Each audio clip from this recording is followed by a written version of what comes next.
Hello guys, आपका मेरे channel smart study में स्वागत है। आज हम क्लास 6 का सोशल साइंस का जो आप लोगों का एग्जाम होने वाला है उसके क्वेश्चन पेपर और आंसर की को देखते हैं। तो आइए स्टार्ट करते हैं। सबसे पहले ऑब्जेक्टिव टाइप क्वेश्चंस है, तो आइए देखते हैं क्वेश्चन में क्या कहा गया है। जब हम किसी के बारे में पहले से कोई राय बना लेते हैं, हम उसे अपने दिमाग में बिठा लेते हैं, तो उसे कहा जाता है व्हेन वी जज अदर पीपल नेगेटिव और see them as a inferior it is called. तो इसे क्या कहा जाता है? पूर्वाग्रह, प्रेजुडिस कहा जाता है। मतलब जब भी क्या करते हैं, हम अपने बारे में पहले ही किसी को बिना जाने पहचाने उसके बारे में कोई राय बना ले और उसी को माने कि वो नेगेटिव है, वो बेकार है, तो उसे हम क्या कहते हैं? पूर्वाग्रह कहते हैं। सेकंड क्वेश्चन देखिए, एक पंचायत क्षेत्र में रहने वाले सभी वयस्कों की सभा को कहा जाता है what is the assembly of all adult living in a panchayat area are called gram sabha. उसे क्या कहा जाता है? ग्राम सभा कहा जाता है। नेक्स्ट देखिए प्रश्न नंबर 3 देखिए, ग्राम पंचायत का गठन कितने साल के लिए होता है? How many years in gram panchayat elected. Gram panchayat का गठन 5 साल के लिए होता है, 5 ईयर्स हो जाएगा इसका आंसर। नेक्स्ट देखिए क्वेश्चन नंबर 4, नगर निगम में चुने हुए सदस्यों को कहा जाता है the elected member of the municipal corporation are called पार्षद। क्या कहा जाता है? वर्ड काउंसलर कहा जाता है। क्वेश्चन नंबर 6 बहुत ही इंपॉर्टेंट क्वेश्चन है, आप सैंपल पेपर भी देख सकते हैं, वहां पे भी आपको इंपॉर्टेंट क्वेश्चन मिल जाएंगे। कुछ खगोलीय पिंडों में अपना प्रकाश और ऊष्मा नहीं होती है, वह तारों के प्रकाश से प्रकाशित होते हैं, ऐसे पिंड को कहते हैं। Some siliceous bodies do not have their own light and heat, they are illuminated by the light of star, such bodies are called. इन्हें क्या कहा जाता है? ग्रह कहा जाता है या प्लैनेट्स कहा जाता है। क्वेश्चन नंबर नेक्स्ट देखते हैं। 6 क्वेश्चन नंबर देखिए क्या कहा गया है। 6 क्वेश्चन नंबर में, डैश को पृथ्वी का जुड़वा ग्रह भी कहा जाता है क्योंकि इसका आकार पृथ्वी के आकृति के लगभग समान ही है। Dash is consider is earth twin because its size shape are the almost similar that to the earth. तो क्या हो जाएगा? शुक्र ग्रह है, वीनस इसका आंसर हो जाएगा। क्वेश्चन नंबर 7 देखते हैं क्या कहा गया। क्वेश्चन नंबर 7 में, जैन धर्म के अंतिम तीर्थकर कौन थे? Who was the tirthankar of the Jainism. Jainism के कौन थे? महावीर। तो आंसर क्या आ जाएगा? महावीर। सी आंसर यहाँ पे क्या हो जाएगा? करेक्ट हो जाएगा। क्वेश्चन नंबर 7 देखते हैं क्या कहा गया है। मौर्य साम्राज्य का कौन सा शहर उत्तरी भारत से दक्षिण भारत जाने वाले रास्ते पर पड़ता है? Which city of the Maurya empire was on the route from the north to south India. तो डी उज्जैन यहाँ पे क्या हो जाएगा? करेक्ट आंसर हो जाएगा। क्वेश्चन नंबर 9 देखिए, स्थल का वह भाग जो 3 तरफ से घिरा हो कहलाता है the part of the land which surrounded by the water on 3 sides are called peninsula. प्रायद्वीप इसका आंसर हो जाएगा, बी आंसर करेक्ट हो जाएगा। क्वेश्चन नंबर 10 देखिए, डैश भारत को श्रीलंका से अलग करती है। Dash separate India from Sri Lanka. तो पाक जल संधि। देखो यहाँ पे कई बार कंफ्यूजन होता है, पाक से पाकिस्तान का ऐड कर लेते हैं, लेकिन नहीं, जैसे कि ये इंडिया है और यहाँ पे श्रीलंका है, तो यहाँ पे एक जल संधि है, उसे पाक जल संधि कहते हैं। नेक्स्ट देखिए क्वेश्चन नंबर 11, भीम बेटका वर्तमान में भारत में किस राज्य में स्थित है? In which present day state India Bhimbetka located. तो क्या आ जाएगा? मध्य प्रदेश। मध्य प्रदेश इसका आंसर हो जाएगा। क्वेश्चन नंबर 12 में देखिए, हड़प्पा सभ्यता में किस स्थान पर महान स्नान गृह बनाए जाते थे? In which place in Harappa civilisation was great bath built. कहाँ बनाए जाते थे? मोहनजोदाड़ो। ए आंसर यहाँ पे क्या हो जाएगा? करेक्ट हो जाएगा। अब देखते हैं सेकंड खंड ख स्टार्ट हो गया, जिसके अंदर 2 से लेकर 5 क्वेश्चन और 3 मार्क्स के हैं। भारत के संविधान के अनुसार समानता क्या है? What is the equality according to the constitution. तो देखो इसमें क्या आ जाएगा कि किसी भी लोगों के बीच में जाति, धर्म, इसके अलावा लिंग के अकॉर्डिंग भेदभाव नहीं किया जाएगा। सभी लोगों को समान अधिकार दिए जाएंगे, चाहे वो मेल हो चाहे वो फीमेल हो, या फिर ऐसे कह सकते हैं कि सभी के साथ क्या होगा? समानता का व्यवहार होगा, सभी को समान एजुकेशन दी जाएगी, किसी के साथ भेदभाव नहीं किया जाएगा, यही समानता का अधिकार है। क्वेश्चन नंबर अथवा दिया गया है, इसके अंदर रूढ़िबद्ध धारणा से आप क्या समझते हैं? उदाहरणों के द्वारा स्पष्ट कीजिए। What do you understand by the stereotypes, explain with example. तो रूढ़िबद्धता क्या होती है? जो पुरानी मान्यता होती है उसी को ही मानते आ रहे हैं। जो रूढ़िबद्धता क्या है? जो पुराने टाइम पे हमने कुछ सोच लिया कि हमारे पूर्वजों ने कुछ बातें कर दी, उसी को हम बिना सोचे समझे मानते आ रहे हैं, उसे रूढ़िबद्धता कहते हैं। जैसे, और ये क्या होती है? अनफेयर हो जाती है और अनट्रू होती है, मतलब सही नहीं है लेकिन फिर भी इसको फॉलो कर रहे हैं। अनफेयर हो जाती है कुछ लोगों के साथ कि कह दे भाई इन लोगों को मंदिर नहीं आना, इन लोगों को यहाँ नहीं जाना, तो उसी को बिना माने हम मानते जा रहे हैं। क्वेश्चन नंबर 3 देखिए, ग्राम पंचायत के प्रमुख कार्यों का उल्लेख कीजिए। Mention the important work of gram panchayat. तो क्या है? मेंटेनेंस ऑफ वाटर का मेंटेनेंस करना, कंस्ट्रक्शन का करना, हेल्थ सर्विस का करना।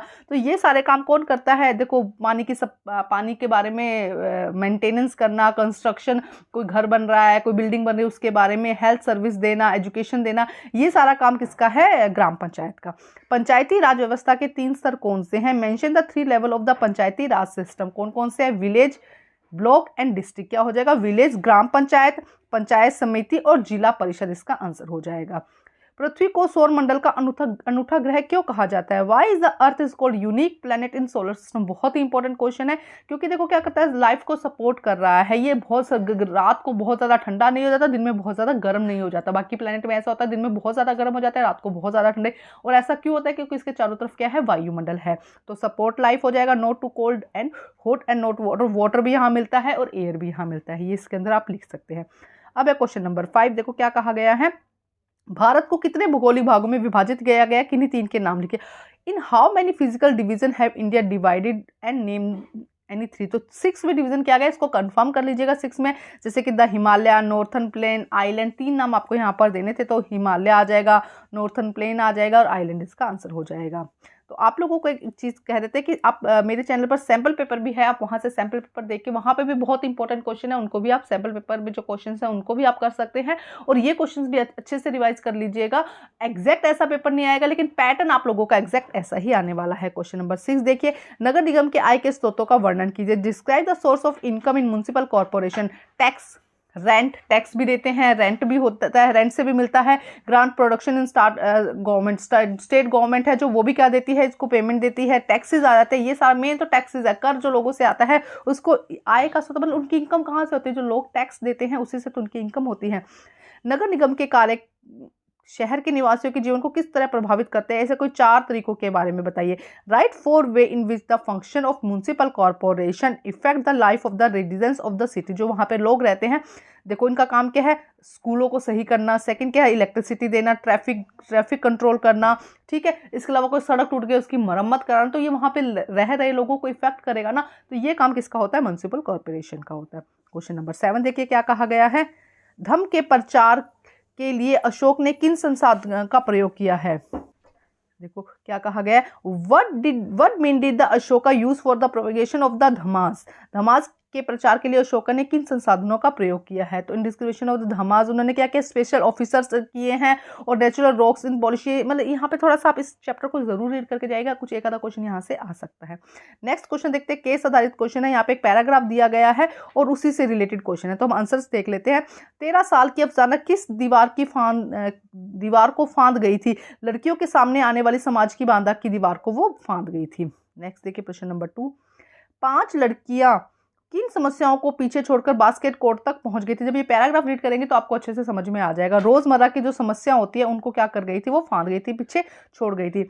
नागपाड़ा बास्केटबॉल एसोसिएशन अन्य क्लबों को हैरान करने लगी, क्यों, क्योंकि खेल की प्रतिभा के कारण। वहां पे क्या थी, खेल की प्रतिभा, गर्ल्स खेल रही थी ना, उससे रिलेट करते हुए यहाँ पर देना है।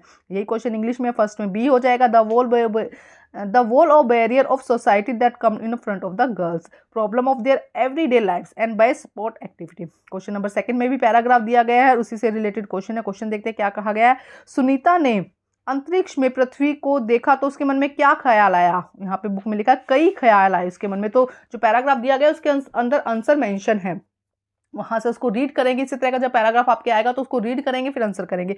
हम अंतरिक्ष में क्या देखते हैं, अंतरिक्ष से क्या देखते हैं, भूमि और समुद्र में दिखाई देता है। जमीन पर देश का बंटवारा किसके द्वारा किया गया है, मानव के द्वारा। भगवान ने तो कोई बंटवारा नहीं किया, नदी ने कोई बंटवारा नहीं किया, किसने किया है, मानव ने। नेक्स्ट इसके आंसर देखते हैं, when Sunita so the earth from space, what came her to mind, many thought came to her mind, what do we see from space, land and sea, and by whom the countries divided by the ground, कौन से by human, किसने countries को divide किया, human ने। फिर एक question number 10 में भी एक पैराग्राफ दिया गया है और उसी से रिलेटेड क्वेश्चन। देखो क्या क्वेश्चन कहा गया है, कौन हड़प्पा में विशेष भवन बनाने की योजना बनाते हैं। तो यहाँ पे देखो, यहाँ पे इसके आंसर्स आपको यहाँ पैराग्राफ में मिल जाएंगे कि कौन बनाते हैं, तो शासक हो जाएंगे यहाँ पे जो बनाते हैं। उसके बाद में हड़प्पा के नगरों में शासन वर्ग धातु कीमती पत्थरों को कहाँ से मंगवाते हैं, तो वो कहाँ से मंगवाते हैं, यहाँ पे सब दिया गया। देखो आप यहाँ देखो, यहाँ पे आंसर दिया गया, यहाँ से मंगवाते हैं। ये दूर दूर से, देखो ये शासक लोगों को भेजकर दूर दूर से धातु, बहुमूल्य पत्थर, अन्य उपयोगी चीजें मंगवाते थे। नेक्स्ट देखो क्या कहा गया है, क्वेश्चन नंबर 3, लिखना किन्हें आता है। तो देखो यहाँ पे देखो लिपिक जो है उन्हें क्या आता है, लिखना आता है। शिल्पकार क्या किया करते थे, तो देखो यहाँ पे लिखा गया, शिल्पकार स्त्री पुरुष भी रहते थे अपने घरों और किसी अध्यक्ष पर तरह तरह की चीजें बनाते होंगे। ठीक ठीक है, यही सेम इंग्लिश में दिया गया है, मार्क किए गए हैं आंसर, आप अच्छे से आंसर देख सकते हैं। नेक्स्ट क्वेश्चन है, क्वेश्चन नंबर आप देख सकते हैं 11 यहाँ पे दिया गया है और उसी के रिलेटेड यहाँ पे क्वेश्चन है। देखते हैं, गौतम बुद्ध के समय लोगों के जीवन में कैसे बदल रहा था। गौतम बुद्ध के समय लोगों का जीवन कैसे बदला था, भाई ज्ञान प्राप्ति हो रही थी ना लोगों को। गौतम बुद्ध किस गण से संबंधित थे, तो देखो यहाँ पे दिया गया होगा कि गौतम बुद्ध किस गण से संबंधित थे। तो देखो एक सेकंड यहाँ पे आपको देख के बताते हैं। तो देखो यहाँ पे लिखा गया है शाक्य नाम के छोटे से गण से संबंधित थे, तो आपको लिखना होगा शाक्य इसमें। नेक्स्ट देखो, सिद्धार्थ को बुद्ध क्यों कहा गया, कि अनेक वर्षों तक उन्होंने सच्ची शिक्षा ली, इसीलिए उन्हें क्या कहा गया, बुद्ध कहा गया। बौद्ध धर्म के संस्थापक कौन थे, सिद्धार्थ हो जाएगा। ये इसके यहाँ पे क्वेश्चन आप इंग्लिश मीडियम में भी देख सकते हैं। तो आप अच्छे से तैयारी करिएगा, सैंपल पेपर से जरूर तैयार कर लीजिएगा। एग्जैक्ट ऐसा पेपर नहीं आएगा, क्वेश्चन बहुत रिपीट हो सकते हैं, सैंपल पेपर में से भी रिपीट हो सकते हैं। हाँ, पैटर्न आप लोगों का यही रहेगा, तो अच्छी से तैयारी करिएगा। Thank you guys.